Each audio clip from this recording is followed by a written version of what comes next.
ওম নমঃ শিবায়। আজকের মহাবাক্যের তারিখ 8ই এপ্রিল 1968। হারানিধি বাচ্চারা, যারা অনেক ভালো ভক্ত হবে প্রথম দিকের, তারাই এই জ্ঞানকে বুঝতে পারবে। শেষের দিকের যারা, তারা এতটা বুঝবে না।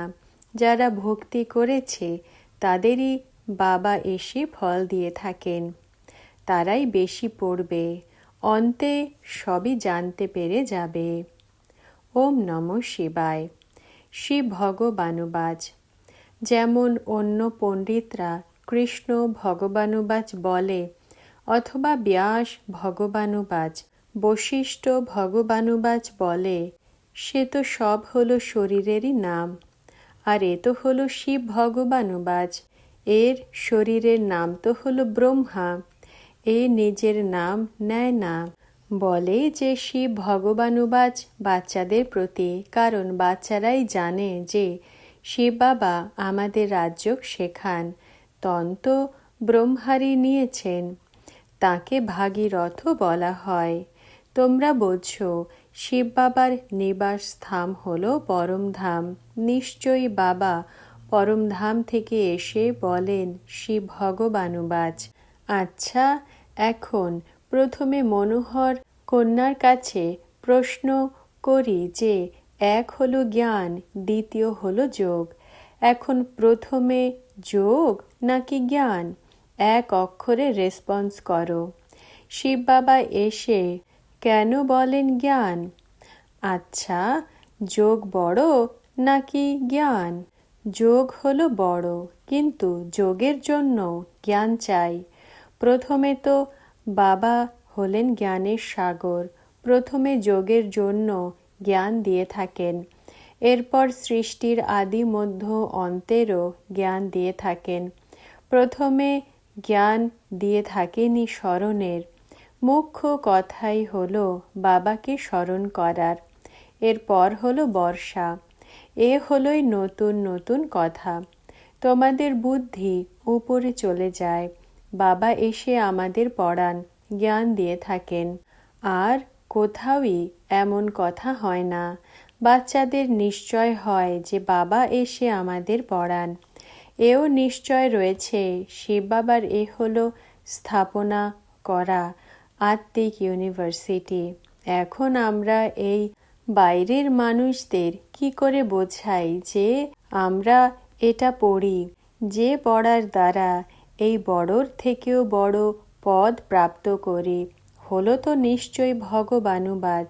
বাচ্চারা, আমি তোমাদের রাজ্য শিখিয়ে থাকি, রাজাদেরও রাজা বানাই। আমি পড়াই। যেমন এই মাথুরজি রয়েছে, অথবা কোনো বড় পজিশনের ফিমেলস রয়েছে। তোমাদের কেউ যদি প্রশ্ন করে যে এই সময় কোথায় যাও, তো বলা উচিত যে আমরা যাই আত্মিক ইউনিভার্সিটিতে পড়ার জন্য। আমরা হলাম স্টুডেন্ট, পড়তে যাই। এটা অনেক উঁচুর থেকেও উঁচু পড়াশুনো। কোন উঁচুর থেকে উঁচু পড়া? মনুষ্য থেকে দেবতা অথবা বিশ্বের মালিক হবার। এই দেবতারা বিশ্বের মালিক ছিল, তাই না? এ তো বাচ্চারা জানে। এই পড়াতে সব এসে যায়। আত্মিক ইউনিভার্সিটিতে আমরা পড়ি, তাতে আমরা সব মিনিস্ট্রিও পাস করে থাকি। হেলথের মিনিস্ট্রিও পড়ে, ফুড মিনিস্ট্রিও পড়ে। একই বাবা আমাদের সব পড়ান। ক্যারেক্টার্স শোধরানোর জন্য পড়া হয়। এমন কোনো পড়া থাকে না যে তোমরা পড়ো না। তাদের আলাদা আলাদা নাম রয়েছে। ফুড মিনিস্টার আলাদা, এডুকেশন মিনিস্টার আলাদা। তোমরা তো সবই হও। বড় ইঞ্জিনিয়ারও। তোমাদের মতন ইঞ্জিনিয়ার কেউ হতে পারে না। তো বাচ্চাদের এমন এমন বিচার সাগর মন্থন করা উচিত। বাবা জানেন যে কর্মাতীত অবস্থাতে পৌঁছাতে টাইম লাগবে, কিন্তু পয়েন্টস সব বুদ্ধিতে ধারণা করতে হয়। যখন কোনো মিনিস্টার আদি মেলে, তো বলা উচিত যে আমরা এখানে সবই শিখি। হেলথ মিনিস্ট্রি, ফুড মিনিস্ট্রি সবই শিখি। আর আমাদের ঈশ্বরীয় মত মেলে, যার দ্বারা সমস্ত আমাদের এই Bharat ever healthy ever wealthy হয়ে যায়। শুনেছ যে ভারতের আয়ু কত বড় ছিল? আমরা সেখানে যাই আমাদের এমন বাবার থেকে শ্রীমত মেলে যে আমরা কখনোই কাঙাল হই না। সেখানে বাজেট আদি বের হয় না, সেখানে তো অগণিত ধন হয়। আমরা এভার হেলদি হবার জন্য পড়ি, যোগের দ্বারা এভার হেলদি হয়ে যাই। বাবার কাছে পড়ার জন্য আমরা যাই। একের কাছে সব নলেজ রয়েছে। যেসব মিনিস্টার্স রয়েছে, ল্যান্ড মিনিস্ট্রি, বিল্ডিং মিনিস্ট্রি, তোমরা কি কি পড়ো? বাচ্চাদের অন্তরে খুশিও হওয়া উচিত। আর এমন পড়াতে বাচ্চাদের অ্যাটেনশনও অনেক দেওয়া উচিত। একে অপরের ওপরে অভিমান করে পড়া ছেড়ে দেয় অথবা বলে দেয় সময় নেই। এও ঠিক নয়, এতে সময়ের তো কথাই নেই। যেভাবেই হোক পড়তে হবে। বাইরে মুরলির দ্বারা সব কিছুই মিলে যায়। মুরলিও হলো অনেক প্রসিদ্ধ। কৃষ্ণকে মুরলীধর বলে দিয়েছে, কিন্তু অর্থ তো কিছুই বোঝে না। এখন তোমরা বোঝো শিব বাবা কি কামাল করে দেন। যে সব পড়াশুনো রয়েছে তার সার তোমাদের পড়িয়ে দেন। এতেও কোনো বই আদি ওঠানোর কোনো কথাই থাকে না। এ হলো আত্মিক স্পিরিচুয়াল ইউনিভার্সিটি। বাস্তবে পয়েন্টস নোট করারও দরকার নেই, কিন্তু বুদ্ধি কারো কেমন বা কারো অন্য কেমন, এই জন্য নোট করা হয়। কারো তো আবার নোট করাতেও ধারণা হয় না। কেউ তো নোট না করলেও তবুও ধারণা করে অন্যদের আবার করায়। এ তো হলো মোস্ট ইজি। সমস্ত পড়ার সার বের হয়। মিষ্টি মিষ্টি বাচ্চারা মামেকম স্মরণ করো, তো আমি গ্যারান্টি করি তোমাদের বিকর্ম বিনাশ হয়ে যাবে। ভগবান বাবা এসে গ্যারান্টি করেন। ওই সাধুরা তো গ্যারান্টি করে। কেউ পুত্র সন্তান প্রার্থনা করলো, যদি কন্যা হয়ে গেল তো বলে দেবে এ হলো ভবিতব্য। বাকি তো কি কি শেখে, আগুনের ওপরে জলের ওপরে চলে যায়। এ তো সব হলো স্থূল কথা। এখানে এ হলো আত্মা আর পরমাত্মা। আত্মার জ্ঞানও পরমাত্মা বাবাই দিয়ে থাকেন শরীর দ্বারা। তো বাবা বলেন, মিষ্টি মিষ্টি বাচ্চারা আমাকে স্মরণ করো, আমি এসেছি তোমাদের শতপ্রধান বানানোর জন্য। আত্মা পতিত তমপ্রধান হয়ে গেছে, তা পাবন শতপ্রধান কি করে হবে? মুখ্য হলো এই কথা। আমরা শতপ্রধান এই দেবতা ছিলাম। এখন বাচ্চারা জানতে পেরেছে আমরা 84 জন্ম নিয়েছি। তো এমন ভগবান বাবার থেকে কখনোই মুখ ঘুরিয়ে নেওয়া উচিত নয়। স্মরণ আর পড়াশুনো হলো মুখ্য। অনেকেই মুখ ঘুরিয়ে নেয়, অভিমান করে।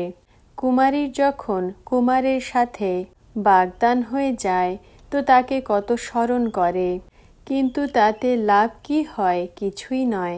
এখন তো তোমাদের স্মরণ করতেই হবে এক বাবাকে, যার থেকে এত ভারী বর্ষা মেলে।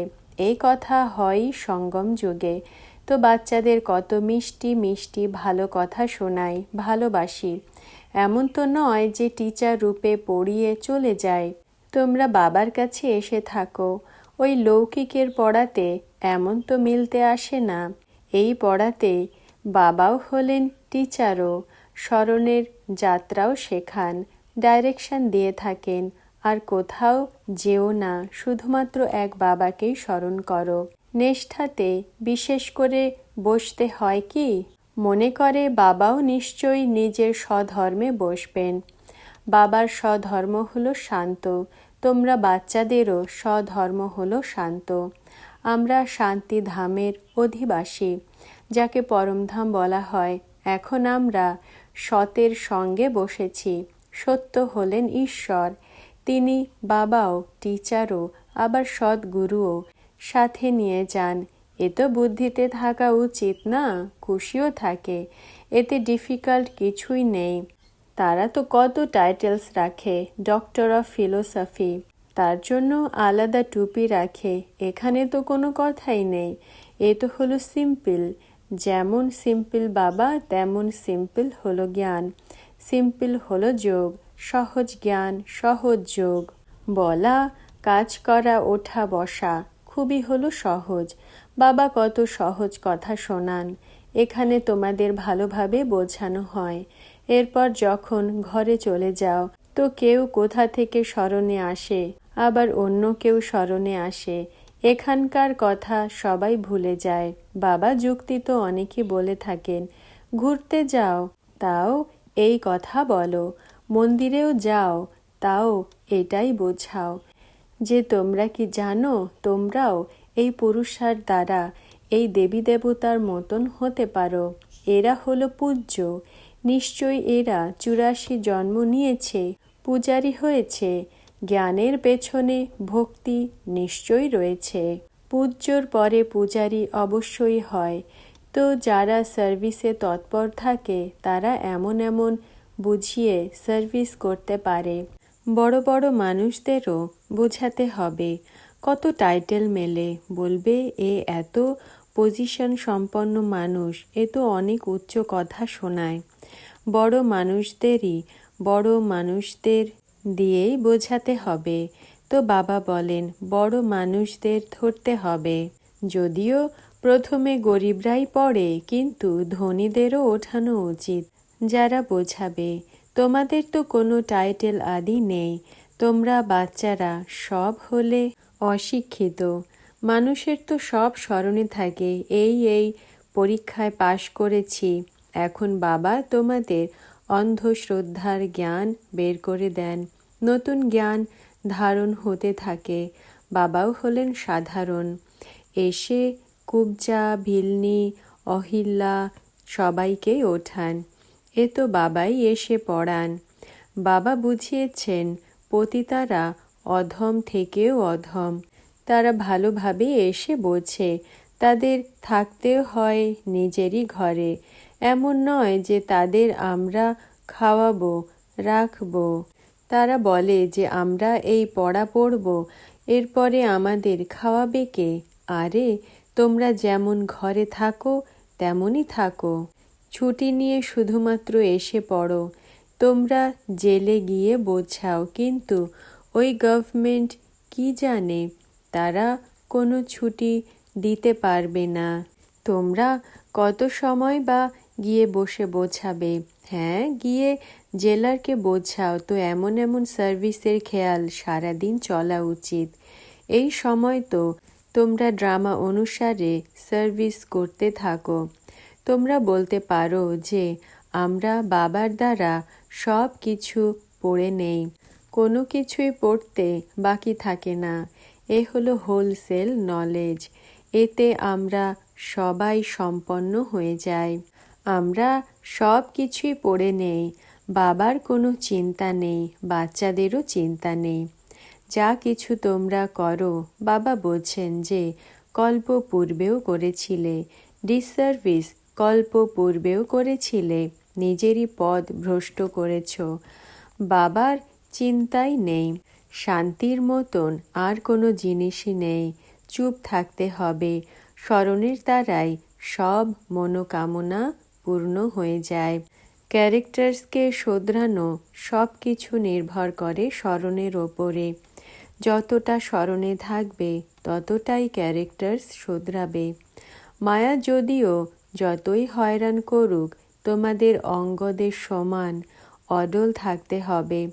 হনুমানও তো একজন হবে না, লক্ষ্মী নারায়ণেরও ডিনাস্টি হবে। যেমন Edward the first, Edward the second চলে না, তেমনি মহারাজা ফার্স্ট, সেকেন্ড, এরপর থার্ড, আবারও রাজা ফার্স্ট, সেকেন্ড চলে থাকে।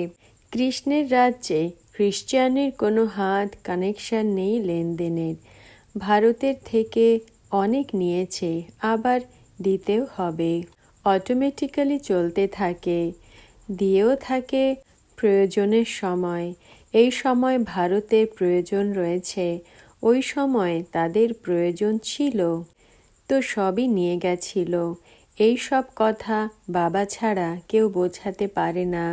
তারা তো নলেজফুলের অর্থ বোঝে না। প্রত্যেক মানুষের নিজের নিজের কথা রয়েছে, অনেক মত মতান্তর রয়েছে। বাবাকে জানে না, জানলে স্মরণও তো করবে। এখন তোমরা বাবাকে জেনেছ, বাবা বুঝিয়েছেন। ভক্তিরও পাঠ রয়েছে। যে অনেক ভালো ভক্তি করে তাতেও সে তো নিশ্চয় প্রথম নম্বরে হবে, তাই না? নাম রূপ দেশ কাল বদলাতে থাকে। তোমরাই ভক্তি শুরু করেছিলে, তো সব থেকে বেশি ভক্তও হলে তোমরা। যে জ্ঞান মালাতে উচ্চ হবে সেই অনেক ভক্তি করেছে। তোমাদের মধ্যেও ভক্ত হয়েছে যারা আবার এসে জ্ঞান নেয়। বাবাও বলেন যে অনেক ভালো ভক্ত হবে প্রথম দিকে, সেই এসে জ্ঞানকে বুঝতে পারবে। শেষের দিকের যারা, তারা এতটা বুঝবে না। যারা ভক্তি করেছে তাদেরই বাবা এসে ফল দিয়ে থাকেন, তারাই বেশি পড়বে। অন্তে সব জানতে পেরে যাবে। শুনলে চেহারা কেমন হয়ে যায়, বাবার সাথে কতটা ভালোবাসা রয়েছে তাও বোঝা যায়। বাচ্চাদের তো অনেক ভালোবাসা হওয়া উচিত। আত্মা বাবাকে দেখে, বাবা আমাদের পড়ান। বাবাও বোঝেন যে আমি এত ছোট বিন্দুকে বসে পড়াই, তোমাদের বিন্দু স্মরণ আসে না, কিন্তু বুঝে গেছো। আগে গিয়ে এটা বুঝবে আমরা ভাই ভাইকে পড়াই।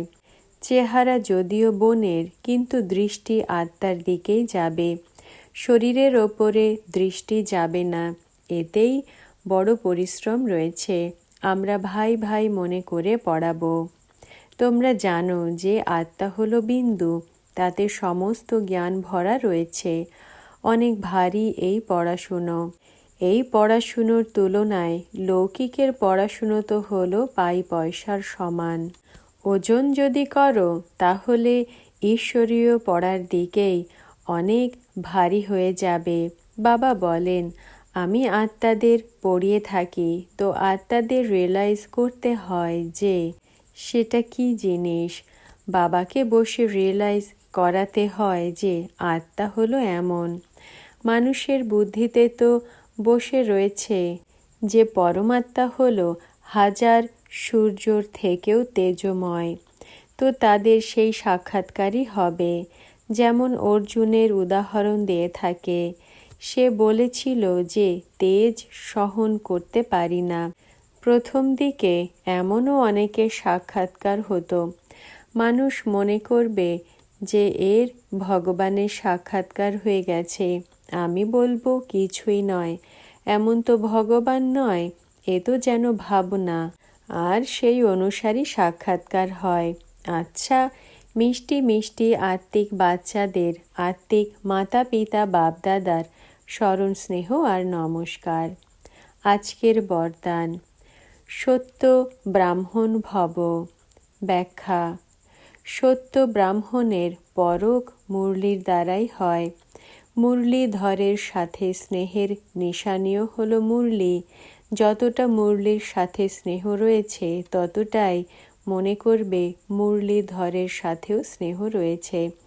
শুধুমাত্র নিয়মপূর্বক নয়, কিন্তু লগনের দ্বারা মুরলী পড়া বা শোনা, অর্থাৎ মুরলীধরের লগনে থাকা। মুরলীর সাথে লগন অর্থাৎ সত্য ব্রাহ্মণ। মুরলীর সাথে লগন কম অর্থাৎ হাফ কাস্ট ব্রাহ্মণ। ওম নমঃ শিবায়।